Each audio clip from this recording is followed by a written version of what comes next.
President Vladimir Putin claimed victory in the biggest battle of the Ukraine war on Thursday, declaring the port of Mariupol liberated after nearly 2 months of siege. He called off plans to storm the vast Azovstal steel plant, which covers more than 4 miles, and where hundreds of defenders are still holding out. He said they'd be hermetically sealed in instead. Putin's declaration of victory lets him claim his first big prize since his forces were driven out of northern Ukraine last month after failing to capture the capital, Kyiv. This was Putin in a meeting with his defense minister, Sergei Shoigu, at the Kremlin. I consider the proposed storming of the industrial zone unnecessary. I order you to cancel it. This is a case where we must think. I mean, we always must think, but in this case, more so, about preserving the lives and health of our soldiers and officers. There is no need to climb into these catacombs and crawl underground through these industrial facilities.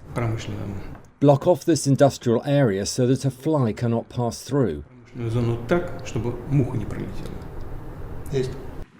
Ukraine's presidential advisor, Alexei Arestovich, said Russia decided to blockade the Azovstal plant because it sustained huge losses there and could not take it by force. Putin called on the remaining Ukrainian fighters in Azovstal to lay down their arms, saying Russia would treat them with respect and provide medical assistance. Shoigu said more than 2,000 fighters are holed up there, and called Azovstal the de facto headquarters of the far-right nationalist Azov battalion.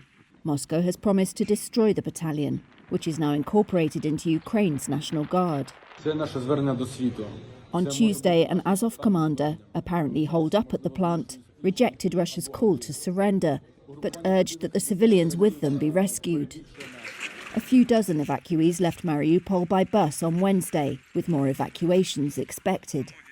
But Ukrainian Deputy Prime Minister Irina Vereshchuk said an agreed humanitarian corridor to evacuate civilians from the factory had not worked as planned, blaming Russian forces. She said 1,000 civilians and 500 wounded soldiers needed to be brought out immediately.